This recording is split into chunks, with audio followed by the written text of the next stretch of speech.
July 16, 1918. 11:47 in the evening. 11 men descend a narrow staircase in what appears to be an ordinary merchant's house in Yekaterinburg, Russia. Each man carries a revolver. Their faces are pale. Their hands shake. One of them, a young guard barely 20 years old, stops halfway down the stairs and vomits against the wall. Nobody says anything. They all understand. Another man, older with a thick beard, crosses himself 3 times before continuing down. He is a Bolshevik revolutionary.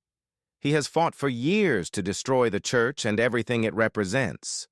But tonight, old habits return. At the bottom of the stairs, in a semi-basement room with whitewashed walls and a single barred window, a family waits. 7 people sit and stand in that small room. A former emperor, a former empress, 5 children ranging from 17 to 22 years old. They have been told to come downstairs for their own safety, that there is unrest in the town, that they will return to their rooms shortly. It is a lie. They have 13 minutes to live. What happened in that basement over the next 20 minutes was so brutal, so chaotic, so horrifying that many of the men who participated would spend the rest of their lives trying to drink away the memory. Some would go insane. Others would kill themselves. The Soviet government that ordered the execution would hide the truth for 73 years. They would demolish the house, destroy evidence, threaten anyone who spoke about it. They would lie to the world and say the family had been moved to safety, that only the former czar had been executed. But you cannot hide the truth forever. Eventually, the earth gives up its secrets. And this secret was one of the darkest of the 20th century. This is the story of the last night of the Romanovs, a story of blood, betrayal, and the biggest cover-up in modern history. A story of how an empire that had ruled for 300 years ended in a basement, in 20 minutes of gunfire and screaming. You know the story of Nicholas II, the incompetent czar, the man who lost the largest empire on earth through sheer ineptitude and stubbornness. You know about his abdication in 1917, his fall from power. But you don't know how his story truly ended, because the history books don't tell you everything. They don't tell you about the 72 hours of false hope before the execution. They don't tell you about the children who believed they would be rescued any day. They don't tell you about the servant who could have escaped but chose to die alongside the family. They don't tell you that when the executioners opened fire, some of the bullets ricocheted off the victims' bodies, sparking like metal on metal, creating confusion and panic among the killers. They don't tell you that it took 20 minutes. 20 minutes of shooting and screaming and desperate attempts to finish what they'd started. They don't tell you that the massacre was so botched, so chaotic, that even the hardened revolutionaries who carried it out were traumatized for life. And they definitely don't tell you that for 73 years, nobody knew where the bodies were buried. That the Soviet government lied to the entire world. That the family's bones wouldn't be found until amateur historians started digging in secret in the forests outside Yekaterinburg. Over the next 30 minutes, you're going to discover what really happened in the final 72 hours of the Russian imperial family. The coded telegram from Moscow that sealed their fate. The commandant who had never killed anyone before but was ordered to execute 11 people. The jewels sewn into dresses that turned young women into accidental bulletproof vests. The failed attempt to dispose of the bodies that turned into a 2-day nightmare.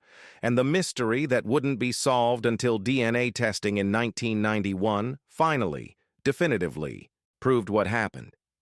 This is history you won't find in most textbooks, because some truths are too dark, too brutal, too uncomfortable to teach in schools. But they're truths nonetheless, and someone needs to tell them. Let's go back 72 hours before that basement, to understand how the most powerful family in Russia, a dynasty that had ruled for over 3 centuries, ended up as prisoners waiting to die. Before we continue with this story, a quick request. If you're finding this history fascinating and want more people to discover it, please leave a like on this video. It genuinely helps the channel grow and allows me to continue researching and bringing you stories like this that you won't find in standard history classes. And if you're interested in history told with this level of detail and drama, stories that go beyond the simplified versions in textbooks, hit that subscribe button and turn on notifications. I release videos like this every single week, covering events and perspectives that rarely get told. Appreciate you being here. Now, let's go back to July 14th, 1918. 72 hours before the massacre, to a place called the Ipatiev House in the industrial city of Yekaterinburg, deep in the Ural Mountains of Russia. The Romanov family had been prisoners for 16 long months. Ever since Nicholas abdicated the throne in March of 1917, they had been moved repeatedly. From palace to palace, from comfortable house, arrest to increasingly harsh imprisonment, each new location more isolated, more restrictive, more ominous than the last. The Ipatiev house was the final destination, the end of the line.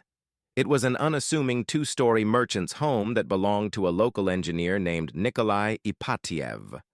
The Bolsheviks had simply showed up one day, told him to leave, and requisitioned his property for state purposes. The locals quickly gave it a new name, the House of Special Purpose. Nobody asked what that special purpose was. Everyone knew, or at least suspected. The house itself sat on a hillside overlooking the city. It had been transformed into a prison. Windows on the lower floors were whitewashed from the inside, preventing anyone from seeing in or out. The upper floor windows, where the family actually lived, were painted over as well. A massive wooden fence, nearly 10 feet tall, had been erected around the entire property. It enclosed not just the house, but also a small courtyard area. The fence was so high and so close to the building that even from the second-floor windows, the family could see nothing of the outside world. Just wooden planks, just their own isolation staring back at them. Guards patrolled the perimeter constantly, day and night, at least 20 men at any given time. Some were outside the fence, some inside, some in the house itself. The family lived on the second floor in 5 small rooms. 7 people in 5 rooms. Nicholas Romanov, formerly Tsar and autocrat of all Russia, commander of the largest empire on earth. His wife, Alexandra Feodorovna, born a German princess, now a prisoner in her adopted homeland. Their 5 children, the Grand Duchesses, Olga, 22 years old, Tatiana, 21, Maria, 19, Anastasia, 17, and their only son, the heir who would never inherit anything, Alexei, just 13 years old and suffering from hemophilia, the blood disorder that had controlled so much of the family's private life. With the family were 4 servants, the only ones who had refused to abandon them when imprisonment began. Dr. Yevgeny Botkin, the family physician, 53 years old. He could have left, could have saved himself, but he stayed because he believed it was his duty. Alexei Trupp, the footman, 61 years old. He had served the Romanovs for decades. Ivan Kharitonov, the cook, 48 years old. And Anna Demidova, Alexandra's personal maid, 40 years old. She carried 2 pillows everywhere she went. The family thought she kept them for Alexandra's comfort, for her chronic back pain. They didn't know that Demidova had sewn jewels into those pillows. Diamonds and gems that she hoped might buy their freedom someday. 11 people total, living in cramped quarters, sharing meals at a small table, trying to maintain dignity and routine in circumstances designed to strip both away. The Bolshevik guards assigned to watch them were deliberately chosen for their hostility.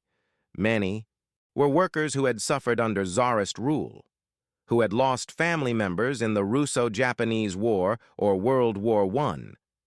Wars that Nicholas had led Russia into, wars that Russia had lost. Some guards were respectful, at least outwardly, but others were cruel. They wrote obscene graffiti on the walls where the family could see it. They made crude jokes about the daughters. They deliberately blew cigarette smoke in the family's faces. The family had almost no privacy. Guards could enter any room at any time. The bathroom had no lock. Alexandra, who had once been Empress of Russia, had to endure guards walking in on her.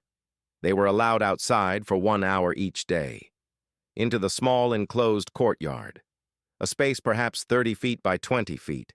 They would walk in circles, around and around, guards watching every movement. That was their life. That was what the rulers of Russia had been reduced to. That was their existence for weeks, then months. And on July 14th, 1918, they had no idea they had only 3 more days of that existence left. But on July 14th, something changed. Something subtle but unmistakable. The family noticed it immediately. The guards were acting differently, nervous, whispering among themselves in corners, making eye contact with each other but not with the prisoners. The usual routine felt off. Nicholas, who despite everything still maintained the observational skills of someone who had ruled millions, wrote in his diary that night. His diary was one of the few personal items he'd been allowed to keep. He'd maintained it religiously for decades. Even in captivity, he wrote every single day without fail. That night's entry was brief but telling. The atmosphere is very tense. Something is about to happen. We can feel it. He had no idea how right he was, how close he was to the truth. Alexandra felt it too. She mentioned to her daughters that the guards seemed agitated. Maria, always the most optimistic of the children, suggested maybe it meant rescue was coming. Maybe the White Army was finally close. They had held on to that hope for months. The White Army, the anti-Bolshevik forces, monarchists and moderates who were fighting the Reds in the Russian Civil War. If the Whites won, if they liberated Yekaterinburg, the family would be freed. It was a hope that seemed increasingly realistic, because the Whites were getting closer. Everyone knew it. You could feel the tension in the city, hear the distant sounds of artillery some nights. What the family didn't know was that this proximity of rescue was exactly what had sealed their doom. Because that same day, 750 miles away in Moscow, in a secure room in the Kremlin, a meeting was taking place.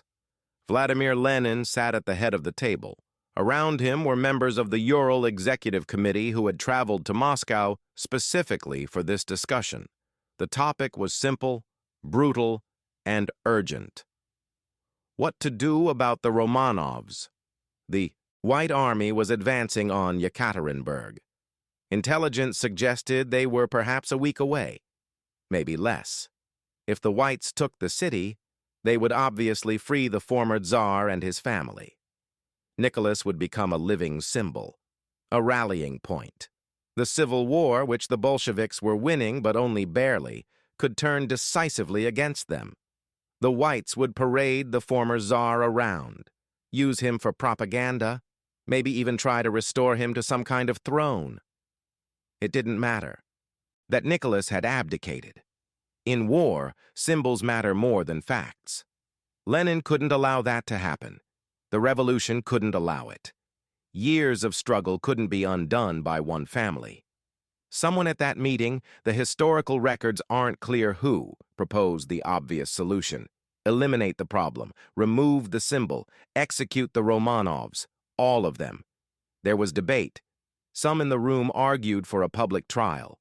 Put Nicholas on trial for his crimes, make it official, legal, show the world that Soviet justice was real justice. But Lenin was pragmatic. A trial would take weeks to organize properly, weeks they didn't have. Plus, a trial meant publicity, international attention, other countries getting involved, pressure to show mercy. No, this needed to be quick, quiet, final. The decision was made. The order was drafted. A telegram was prepared for Yekaterinburg. Coded language. Brief. No room for misinterpretation. Proceed with the special measure regarding the family. No witnesses. Confirm completion immediately. The telegram was sent that afternoon. It arrived in Yekaterinburg by evening. The man who received that telegram was Yakov Mikhailovich Yurovsky, 40 years old, a committed Bolshevik who had been a revolutionary for most of his adult life. Yurovsky was not a monster. That's important to understand. He wasn't a sadist or a killer by nature. He had worked as a watchmaker before the revolution. He had a wife, children. He believed genuinely in the communist cause, believed that he was building a better world. But he had never killed anyone, never even seriously injured anyone.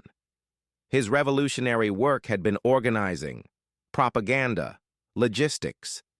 Now he was the commandant of the Ipatiev house. He'd been appointed just 2 weeks earlier, replacing the previous commandant who had been deemed too lenient, too sympathetic to the prisoners. Yurovsky had taken the job seriously, increased security, tightened discipline among the guards, reduced the family's privileges. He was following orders, doing his duty for the revolution, and now he had new orders, orders that made his hands shake as he read them. Kill the Romanovs, all of them. The man, the woman, the 5 children, the servants, 11 people total, and dispose of the bodies so completely that they would never be found. No trial, no announcement, no witnesses, just make them disappear.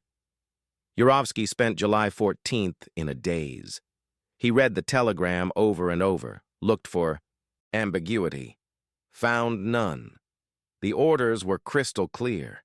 He tried to imagine it. Shooting a man that he could conceptualize.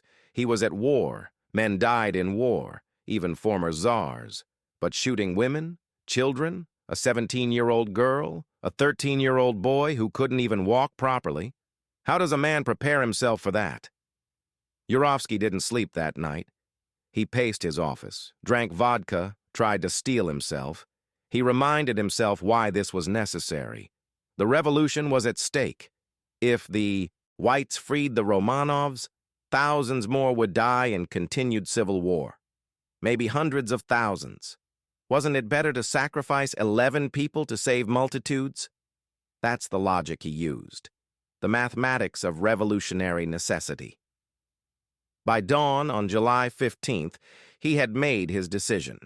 He would follow orders. He would do this terrible thing, because the revolution demanded it, because history demanded it. But he needed help. He couldn't do this alone, couldn't execute 11 people by himself. July 15th, the day before, 50 hours until the execution. The Romanovs woke to what seemed like an ordinary morning. As ordinary as captivity could be. Nicholas rose early, as he always did, around 7 in the morning. He had maintained his military discipline even in imprisonment. He shaved, washed, dressed in a simple soldier's shirt, the kind he'd worn during his time as army commander. He went to check on his son first. Alexei had been having another difficult period. The hemophilia caused internal bleeding that led to excruciating pain and swelling. The boy had been bedridden for weeks. That morning, Alexei was feeling slightly better. He managed a smile for his father, asked if they could play cards later. Of course, Nicholas told him, whatever you want. How could he know it was one of the last conversations he would ever have with his son? Alexandra woke later, around 9. She rarely slept well anymore. The chronic pain in her back and legs made rest difficult. The stress of captivity made it worse. She spent most mornings in bed, reading religious texts, praying. She worried constantly about her children. Not just about their current situation, but about their futures. What would happen to them after this? Would they ever have normal lives? Would her daughters ever marry? Would Alexei ever be healthy? These thoughts consumed her. She didn't know that such worries would be rendered moot in less than 2 days. The 4 Grand Duchesses tried to maintain routine. They had learned to create small pleasures out of nothing. They sewed. They read aloud to each other from whatever books they could get. They cared for their small dog, Jemmy, a King Charles spaniel who was one of the few comforts they had left. Anastasia, the youngest, was known for her humor. Even in captivity, she tried to make her sisters laugh. She would do imitations of the guards, make jokes about their situation. It was her way of coping, of maintaining some sense of control. That morning, she joked about the breakfast porridge being so thick it could be used as plaster to fix the walls. Maria laughed. Tatiana smiled despite herself. Olga, the eldest and most serious, just shook her head, but couldn't hide a slight grin. These were the small moments, the tiny acts of resistance against despair, the determination to remain human even when everything was designed to dehumanize them. They didn't know these would be among their last shared laughs. While the family went through this ordinary morning, Yurovsky was in the basement, selecting the room where it would happen. He walked through the semi-basement area, examined each space. He needed a room that was relatively soundproof, that had a floor that could be cleaned, that was large enough for 11 people to fit but small enough that none could escape. He found it. A room roughly 17 feet by 13 feet, stone walls, a single window looking out at ground level, a door that could be locked from outside. Perfect. Horrible. But perfect for the task. He made arrangements. A truck would need to be ready. Running.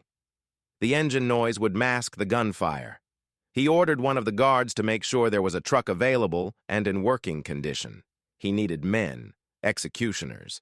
He couldn't use all the regular guards. Some were too young, too sympathetic, too likely to hesitate. He selected 10 men, called them into his office one by one, told them what was going to happen, what would be required of them. Some refused immediately. Yurovsky didn't argue, just dismissed them and selected others. By afternoon on July 15th, he had his execution squad, 11 men total including himself, one for each victim. He told them to prepare themselves, to be ready. It would happen soon, maybe that night, maybe the next. He needed one more day to ensure everything was arranged, to ensure that when it happened it would be quick and clean and complete. So he decided. It would be the night of July 16th, tomorrow night. The Romanovs would have one more full day of life. In the afternoon, the family was allowed their daily hour in the small courtyard. It was warm, pleasant weather. They walked in their usual circles. Nicholas and Alexandra sat on a small bench. The daughters walked together, arms linked. They talked about ordinary things, about letters they hoped to receive, about news from outside that never came, about small plans for after this was all over. After, that magical word. After captivity, after revolution, after everything went back to normal. They lived on hope, fed on it. It was all they had left. Guards watched from the corners of the courtyard. Some of those guards knew what was coming tomorrow night. They watched the family and felt sick. One guard, a young man named Strekotin, would later say that watching the daughters laugh together that afternoon, knowing what was planned, was one of the worst moments of his life. That evening, the family had dinner together. Their last meal, though they couldn't know it. Borscht, the traditional Russian soup, black bread, tea without sugar because there was no sugar left. Some kind of meat, probably beef, but tough and barely edible. Anastasia made her usual jokes about the quality of the food. Nicholas reminded his daughters to be grateful they had food at all. Many in Russia were starving. After dinner, they spent the evening together in the main room. Nicholas read aloud from the Bible. It was a nightly ritual he had maintained throughout captivity, a way of keeping faith, of maintaining structure and meaning. That night, by pure coincidence or perhaps dark irony, the passage he read was from the book of Matthew. Chapter 26. The betrayal of Jesus in the Garden of Gethsemane, the arrest, the beginning of the end. And they that had laid hold on Jesus led him away, Nicholas read. His voice was calm, measured. He had no idea he was reading about his own approaching fate. After the reading, they played cards for a while, Nicholas and Alexandra against Tatiana and Olga. Simple games, quiet conversation, normal family time. By 10 o'clock, everyone was exhausted. They prepared for bed, said their good nights. "Sleep well," Alexandra told each of her daughters. She kissed them, held them perhaps a moment longer than usual. Some maternal instinct, maybe, sensing something wrong even if her conscious mind couldn't identify what. By 11, the family was in their rooms, settling in for the night. They had no idea that below them, in the basement, Yurovsky and his men were gathering, checking weapons, loading bullets, preparing for mass murder. The morning was ordinary. Heartbreakingly ordinary, Nicholas wrote in his diary. Weather was warm and pleasant. We have no news from outside. They had lunch together, cutlets and potatoes. Alexandra complained the food was tasteless. The children barely ate. In the afternoon, they were denied their usual walk in the garden. The guards gave no explanation. Nicholas was frustrated but said nothing. He never argued with the guards anymore.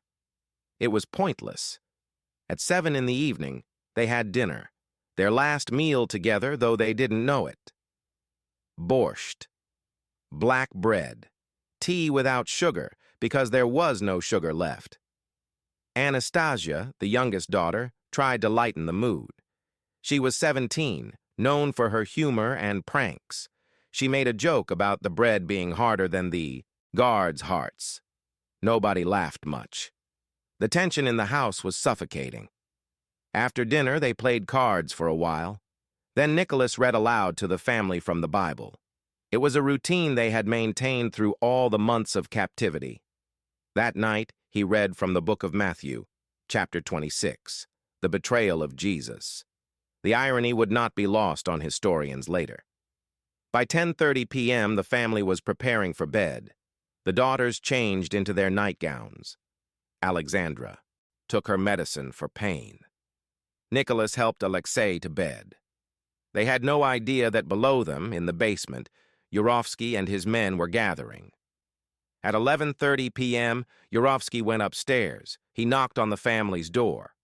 Nicholas answered. He looked tired, aged. This man, who had once commanded the largest empire on earth, now looked like someone's frail grandfather. Yurovsky told him there was unrest in the town. Gunfire had been heard. For their safety, the family needed to move to the basement until morning. Nicholas believed him.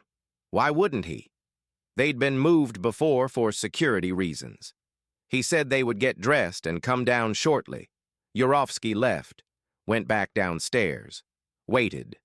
20 minutes passed, 30. Finally, just after midnight, now technically July 17th, the family began descending the stairs. Nicholas went first, carrying Alexei in his arms. The boy couldn't walk well. His father carried him everywhere now. Then came Alexandra, moving slowly, because of her pain. She leaned on her daughter Maria for support. Then the other 3 daughters, Olga, 22, Tatiana, 21, Anastasia, 17. They wore simple dresses, no jewelry. They'd sewn their remaining jewels into the linings of their clothes months ago, hoping to hide them from their captors. Behind them came the 4 servants. Dr. Botkin carried a pillow for Alexei. Demidova, the maid, carried 2 pillows for the Empress. They descended into the basement. Yurovsky led them to the room he had chosen. It was small, about 17 feet by 13 feet. "Please wait here," he said. "Chairs will be brought." Nicholas asked for chairs for his wife and son. Yurovsky agreed. 2 chairs were brought in. Alexandra sat in one. Nicholas placed Alexei in the other, then stood behind his son, one hand on his shoulder. The 4 daughters stood in a line behind their mother. The servants stood along the wall. They waited. The room was warm, airless. "What are we waiting for?" Anastasia asked. "Just a precaution," Yurovsky replied. "You'll be able to return upstairs soon." It was a lie, but a merciful one. For a few more minutes, they could believe they were safe. Outside, Yurovsky had a problem. A truck engine needed to be running to mask the sound of gunfire, but the truck wouldn't start. They waited, worked on it, finally got it running. The engine roared to life, loud enough to cover what was about to happen. Yurovsky went back inside. The 11 men with him filed into the room. The Romanovs looked confused. Why were so many guards here? Nicholas started to stand. "What is—" Yurovsky pulled out a piece of paper, read from it quickly. "Nikolai Alexandrovich, in view of the fact that your relatives are continuing their attack on Soviet Russia, the Ural Executive Committee has decided to execute you." There was a moment of stunned silence. Nicholas turned to face Yurovsky. "What?" That was all he had time to say. Yurovsky pulled out his revolver and shot Nicholas in the chest. The other men opened fire. The sound was deafening in that small room. Smoke filled the air instantly. Alexandra and her daughter Olga barely had time to cross themselves before the bullets hit them. The servants fell within seconds. Dr. Botkin, Trupp, Karatonov. They had no chance. But something strange was happening. Some of the family members weren't dying. Bullets were hitting the Grand Duchesses and ricocheting off, sparking against their bodies, like they were hitting metal. The jewels they'd sewn into their dresses. Diamonds and gems creating makeshift armor. The executioners panicked, kept firing. The smoke was so thick now they could barely see. Alexei was still alive. The bullets had missed him somehow. He sat in his chair, terrified, crying, covered in blood. Anastasia was alive too, crouched in the corner, screaming. The shooting stopped. The men needed to reload. In the brief silence, they could hear moaning, crying. Yurovsky ordered them to finish it with bayonets. What happened next was even more brutal than the shooting. The bayonets couldn't penetrate the jewel-lined dresses either. It took rifle butts, stomping. Anastasia tried to fight back, clawed at one of the guards. The whole thing took 20 minutes, 20 minutes of chaos and horror and death. When it was finally over, when there was finally silence, Yurovsky looked around at what they'd done. 11 bodies, blood everywhere, bullet holes in the walls. Shell casings covering the floor, and 11 men, most of them vomiting or crying or both. One of the guards, a man named Strakotin, ran outside and never came back. He deserted that night. Others would try to drink away the memory. Some would have nightmares for the rest of their lives. But the horror wasn't over, because now they had to hide what they'd done. Yurovsky's orders were clear. No bodies, no evidence, no witnesses. They loaded the corpses onto a truck, drove into the woods outside Yekaterinburg to an abandoned mine shaft called Ganina Yama. The plan was to dump the bodies down the shaft, collapse it with explosives, and let the earth swallow the evidence. But even in death, nothing went smoothly. They threw the bodies down the shaft. Then Yurovsky ordered his men to throw in grenades to collapse it. The explosions didn't collapse anything. They just blew the bodies back up. They tried burning the bodies instead, but they wouldn't burn completely, especially not with the clothes still on. So they stripped the bodies. That's when they discovered the jewels.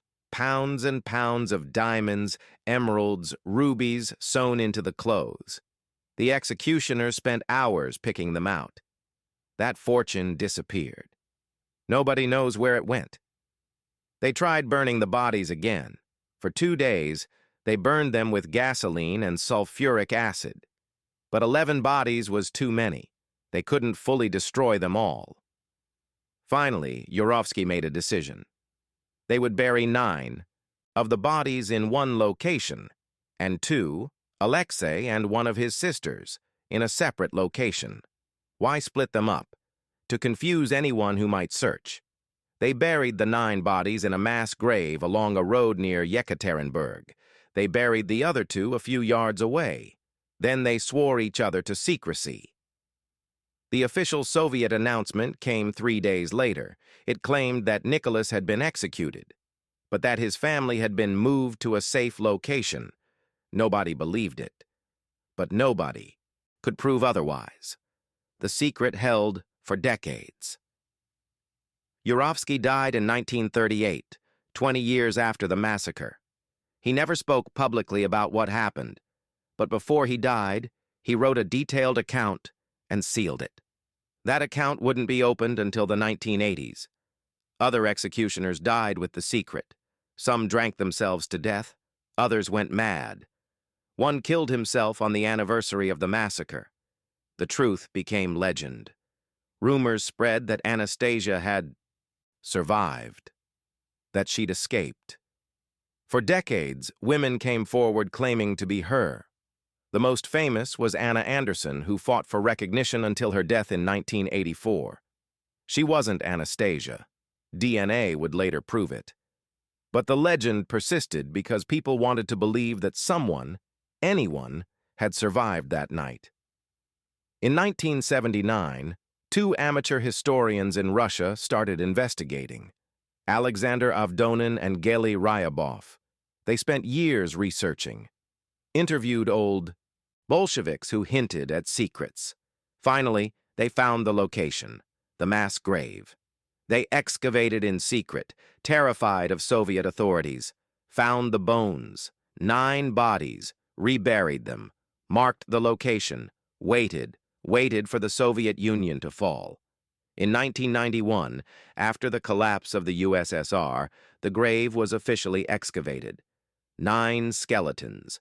They matched the Romanovs and their servants, but 2 were missing, Alexei and 1 sister. The speculation started again. Had they survived after all? In 2007, amateur archaeologists found the second grave, just 50 yards from the first. 2 more bodies, badly burned, fragmented. DNA testing confirmed it. Alexei and Maria, all 11 were accounted for. In 2008, 90 years after their deaths, the Russian Orthodox Church finally recognized the bones as authentic. The Romanov family was buried together in a state ceremony in St. Petersburg. 7 decades. That's how long it took for them to receive a proper burial. The House of Special Purpose in Yekaterinburg was demolished by Soviet authorities in 1977. They were worried it would become a pilgrimage site. They were right to worry.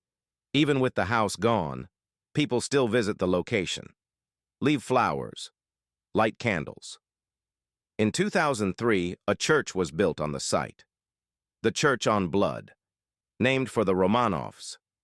At the mine shaft where they first tried to dispose of the bodies, another monastery was built. Monks pray there for the souls of the imperial family. In 2000, the Russian Orthodox Church canonized Nicholas, Alexandra, and their 5 children as passion bearers, saints who faced death with Christian faith. It's a controversial decision. Many historians point out that Nicholas was responsible for terrible suffering during his reign. Thousands died in wars he started or mismanaged. But the Church's canonization wasn't about his reign.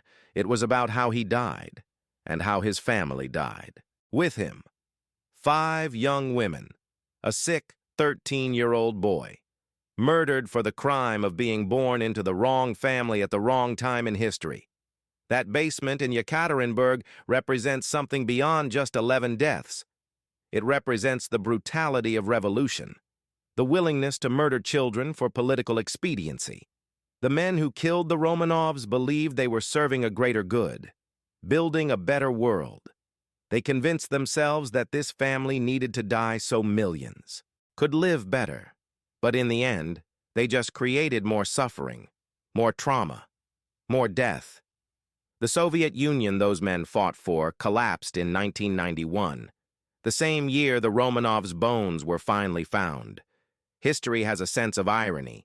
Today, you can visit the Church on Blood. Stand in the exact spot where the basement room was, where 11 people spent their last moments alive. There's a plaque on the wall. It lists their names: Nicholas, Alexandra, Olga, Tatiana, Maria, Anastasia, Alexei, and the 4 servants who chose to die with them: Dr. Botkin, Trupp, Karatonov, Demidova. 11 names, 11 lives, ended in 20 minutes of chaos and violence. The last entry in Nicholas's diary, written the night before he died, was simple. "We had evening tea at 8:30. Nothing of note to report. Nothing of note. Just a quiet evening with his family. Reading, talking, being together. He had no idea that in 12 hours they would all be dead. Maybe that was a mercy. One last peaceful night before the darkness." This was the story of the last night of the Romanovs, the massacre that was hidden for 73 years, the cover-up that lasted longer than the Soviet Union itself. If you made it this far, thank you for watching. Leave a comment below. What do you think? Should the Romanovs have been executed? Or should they have been exiled? I want to know your thoughts. Next week, I'm telling the story of Rasputin, the monk who helped destroy this empire. The man who survived poisoning, shooting, and beating. The man who predicted the Romanovs' death 2 years before it happened. It's even stranger than this story. Until then, some mysteries take decades to solve, but the truth always comes out eventually.